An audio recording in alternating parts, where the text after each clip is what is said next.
Everyone, welcome back to the channel study smartly with Jyoti. आज का जो हमारा टॉपिक है उसमें हम पढ़ेंगे पार्टिसिपेंट ऑब्जर्वेशन। पार्टिसिपेंट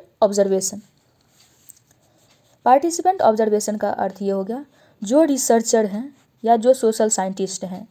ये जिस कम्युनिटी, जिस सोसाइटी, जिस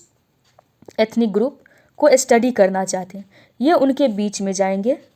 वहाँ उनके लैंग्वेज को सीख सकते हैं, उनके कस्टम्स को फॉलो कर सकते हैं, उनके बीच रहेंगे और जो चीज़ें वो वहाँ देखेंगे, जो चीज़ें वो ऑब्जर्व करेंगे, उनके फेस्टिवल को में पार्टिसिपेट कर सकते हैं, उनके फंक्शंस में पार्टिसिपेट कर सकते हैं, उनके रिचुअल्स में पार्टिसिपेट कर सकते हैं। और उस पार्टिसिपेशन के थ्रू ये जो भी चीज़ें ऑब्जर्व करेंगे उसको ये अपने स्टडी के अंदर लिखेंगे, अपने स्टडी के अंदर बताएंगे। पार्टिसिपेंट ऑब्जर्वेशन, इनका पार्टिसिपेशन जो है वो दो तरीके से हो सकता है। पहला कोवर्ट, दूसरा ओवर्ट। अब ये कोवर्ट और ओवर्ट क्या होता है? COVERT, OVERT, कोवर्ट और ओवर्ट। कोवर्ट में ये जो है जिस ग्रुप के अंदर ये स्टडी करने के लिए जाएंगे उनको ये नहीं बताएंगे कि हम एक सोशोलॉजिस्ट हैं, हम एक रिसर्चर हैं और हम आप लोगों को के ऊपर रिसर्च करना चाहते हैं। ये इस चीज़ को रिवील नहीं करेंगे, ये अपने आइडेंटिटी को छुपा लेंगे, यानी आइडेंटिटी रिवील नहीं करेंगे। लेकिन ये सिर्फ उनके बीच में एक अजनबी बन के जाएंगे, रहेंगे और ये छुप छुप करके उन सारे लोगों को जो भी देखेंगे उस पे अपना रिसर्च भी करते रहेंगे। लेकिन जब ये ओवर्ट होते हैं तब ये जिस ग्रुप को स्टडी करने के लिए जाते हैं वहाँ पे जाते ही ये बता देंगे कि, यानी ये कुछ समय कोवर्ट ओवर्ट भी हो सकते हैं, लेकिन ओवर्ट ये हुआ बेसिकली जब ये रिसर्च करते हैं तो ये लोगों को बता देते हैं, जिस ग्रुप पे ये रिसर्च करें इन सबको पता है कि मेरे ऊपर ये पर्टिकुलर बंदा जो है ये रिसर्च कर रहा है। इन लोगों को पता होता है, तब भी ये लोग अपने ग्रुप में इनको एक्सेप्ट करेंगे और फिर ये जो वहाँ पे देखेंगे उसको अपने रिसर्च के अंदर बताएंगे। अब प्रॉब्लम क्या है पार्टिसिपेंट ऑब्जर्वेशन में? जब लोगों को ये बता देंगे कि हम एक रिसर्चर हैं, हम आप लोगों पे रिसर्च करना चाहते हैं, तो ऑटोमेटिकली क्या होता है, लोगों का बिहेवियर चेंज हो जाता है। जैसे कि जब हम अपने घर पे होते हैं तो हम एक अलग तरीके से होते हैं, लेकिन जैसे ही कुछ गेस्ट आ जाते हैं तब हमारा जो बिहेवियर होता है वो बहुत ही फॉर्मल हो जाता है। जैसे हमें पता चल जाता है कि कोई पर्सन हमें देख रहा है, हमें ऑब्जर्व कर रहा है, तो हम कुछ अलग तरीके से बिहेव करते हैं। तो इसका ओवर्ट का प्रॉब्लम ये है कि रिसर्च तो होगा लेकिन उसमें अल्ट्रेशन हमें देखने को मिल सकता है, मिसलीडिंग कह सकते हैं, हमें जो रिजल्ट है वो देखने को मिल सकता है। तो अब हम देख लेते हैं हमारे बुक के अंदर पार्टिसिपेंट ऑब्जर्वेशन में क्या दिया हुआ है। Popular in sociology and specially social anthropology, participant observation refers to a particular method by which sociologists learn about society, culture and people that she or he is studying on sociology and social anthropology। यानी ये participant observation जो है ये popular sociology में भी है और social anthropology के अंदर भी है। यानी एंथ्रोपोलॉजी भी इस मेथड का यूज करता है और सोशोलॉजी जो होता है, सोशोलॉजिस्ट जो होते हैं वो भी पार्टिसिपेंट ऑब्जर्वेशन का यूज करते हैं। ये पर्टिकुलर मेथड है जिससे सोशोलॉजिस्ट जो है जिस सोसाइटी को वो स्टडी करते हैं उसके सोसाइटी के बारे में सीखते हैं, उसके कल्चर के बारे में सीखते हैं, वो वहाँ पे लोग कैसे बिहेव करते हैं उनके बारे में, उनके तरीक़ों के बारे में सीखते हैं और फिर उन्हीं लोगों के बीच रह करके वो ऑब्जर्व करते हैं, उनके कामों में पार्टिसिपेट करते हैं और अपना स्टडी करते हैं, रिसर्च करते हैं। This method is different from others in many ways. Unlike other methods of primary data collection like survey or interview, field work involve a long period of interaction with the subjects of research. यानी ये दूसरा जो तरीका है, जैसे कि primary data collection का, जैसे कि सर्वे हो गया या इंटरव्यू हो गया, उसमें भी प्राइमरी डाटा ही कलेक्ट होता है लेकिन उससे ये अलग है। या फिर फील्ड वर्क हो गया, उससे ये अलग है। Typically, the sociologist of social anthropologists spend many months, usually about a year or sometimes more, living among the people being studied as one of them. As a non native outsider, the anthropologist is supposed to immerse himself or herself in the culture of the natives by learning their language and participating intimately in their everyday life in an effort to acquire all the explicit and implicit knowledge and skills of the insider.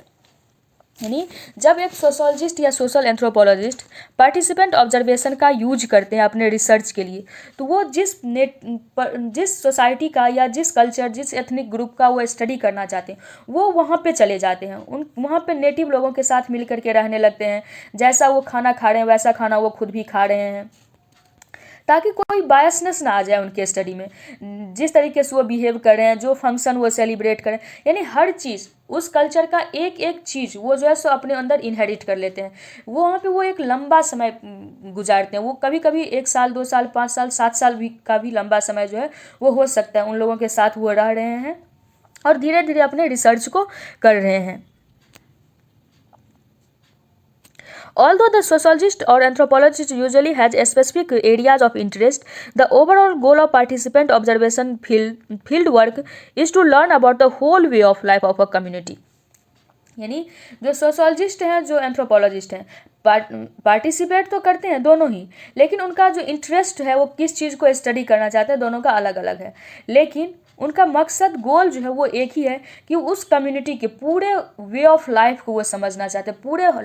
उनका whole way of life क्या है, किस तरीके से वो रहते हैं, कैसे चलते हैं, कैसे बात करते हैं, कैसे बिहेव करते हैं, कौन से फेस्टिवल को सेलिब्रेट करते हैं, उनके बारे में हर चीज़ पता करना चाहते हैं वो, और उसके बाद ही उन पे कुछ लिखना चाहते हैं कि ऐसा ना हो जो कोई ऐसा हो सकता है कि अगर उनके बारे में वो नहीं जाने, कोई एक पर्टिकुलर जो है सो मान लेते हैं एक फेस्टिवल है, अब जो उस कम्युनिटी का लोग नहीं है वो उसको जो है सो अलग तरीके से देख सकते हैं। फॉर एग्जांपल जब डरखाइम बताते हैं कि जो अरुणिता ट्राइब है वो जब अपना क्रोकोडाइल को वो वर्शिप करता है, और क्रोकोडाइल वर्शिप में वो क्या करता है, सारे लोग जो है सो वो इकट्ठा होकर के क्रोकोडाइल को वर्शिप करता है, और जब वो वर्शिप ख़त्म होता है तो फिर उसी क्रोकोडाइल को मार करके उसके ब्लड को वो सारे लोग पीते हैं,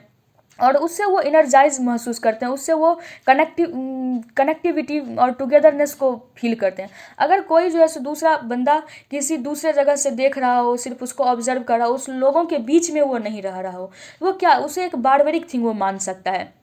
उसको लो कल्चर का लिटिल ट्रेडिशन का वो मान सकता है। लेकिन जो अगर कोई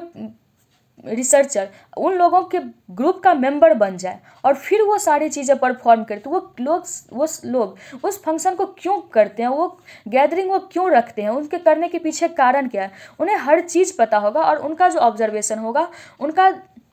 जो भी चीज़ें वो लिखेंगे अपने रिसर्च में, वो एक अलग आउटकम हो सकता है। और कोई बंदा सिर्फ दूर से बैठ करके देख रहा है ये चीज़ें हुई और उसके बारे में सिर्फ वो लिख दिया, तो उसका जो सोचना होगा, उसका जो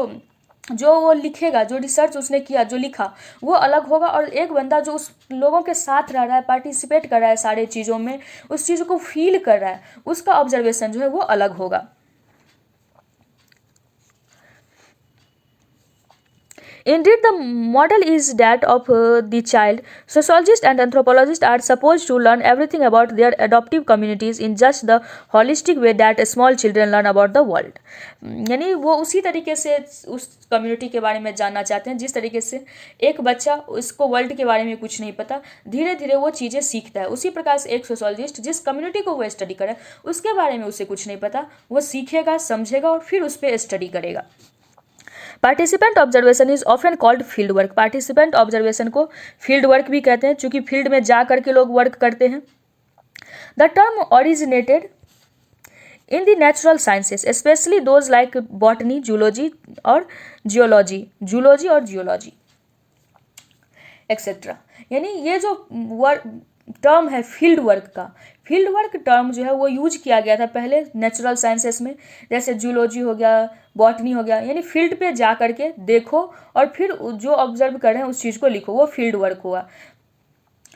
लेकिन बाद में धीरे धीरे ये जो है सो नेचुरल साइंसेस के बाद जो है ये सोशल साइंसेस में भी यूज होने लगा। In this discipline scientist could not only work in the laboratories, they had to go out into the field to learn about their subjects.